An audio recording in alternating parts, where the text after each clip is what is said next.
our working hypothesis remains that Gaynor is in the river, even though we're exploring other lines, as you'd expect us to keep a very open mind.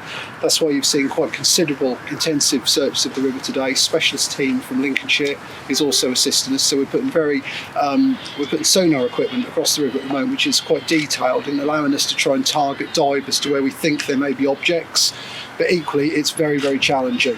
The river is very, very full of water due to all the rain, full of lots of debris. The divers can see about 1 foot in front of them, so it's an extraordinarily challenging environment for them to work in. So it's slow, methodical at the moment, working with the equipment, and it will take probably a couple of days to get to a position where we're kind of content with what we've done. It may even be longer. What makes you so convinced that she's in the water? So at the moment we're looking, obviously, like I said, an open mind. So there's a number of lines of inquiry that we are pursuing.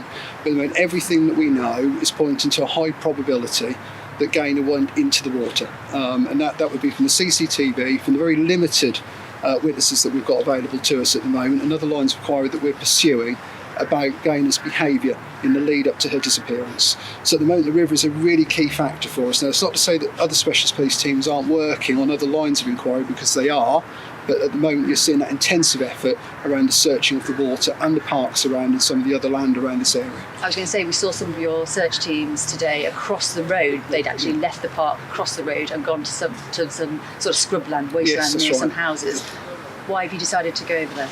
So the specialist search police teams are here. They're Norfolk Constabulary's own teams, and we're just being really, really thorough. So each day we look at what we've undertaken, and then there's certain areas that we would research again, depending on what we might have found, and just want to be absolutely sure that we're missing nothing in terms of evidence. Not just for Gaynor herself, but any evidence that may have been dropped, lost, whatever. We just need to be sure that we've covered all the ground.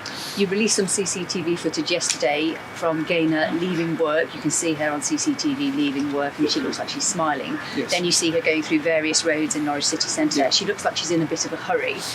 What is that CCTV telling you? There's also a half-hour period where you think she went into the cathedral grounds. So what is the CCTV telling you? At the moment, the CCTV is telling us that she left work and she made her way over a period of time to the river where she was seen. Nobody's seen her go into the river, nobody's seen her into the water, but we know that she ended up in the park.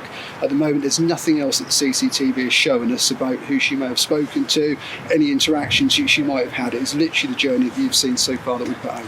That's release of CCTV. Has it yielded any lines that you're following? No, not at the moment, no. But she left work early. Do you know the reason for that? No, we don't, no. I mean, this some of this behaviour is out of character. We can't explain some of her behaviour that day, and we're working really closely with the family, with friends, with anybody else that we know that may have had contact with her in recent days and weeks to try and understand why this may have happened. And what have her family and friends said about her? I think we're supporting the friends and family as close as we can. I think people are very shocked by what's happened. Nobody knows why she's done what she's done, and we will just have to work and see if we can find it out.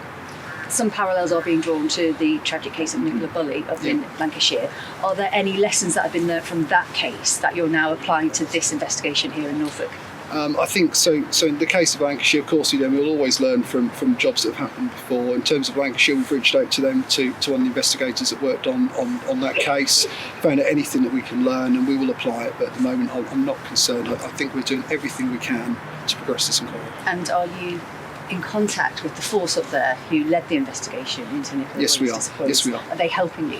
Yes, they are helping us. And actually, when that case was concluded, the College of Policing, along with the National Crime Agencies, have to do an awful lot of work to then look at what can be learned, what can be applied, and it may be in terms of search tactics, it may be in terms of even how the police interact and deal with asking the public for help, and all of that we then reapply in our own inquiries. And finally, for me, this is still a missing persons inquiry. It remains a missing person inquiry, yes. What is your message to somebody who might have any information about where Gaynor is? Well, we've had 30 members of the public come forward so far as a result of all the work and press that we put out. I would just encourage anybody who's seen anything, however insignificant it may be, to call into the police and tell us what you know, because every piece of information will help.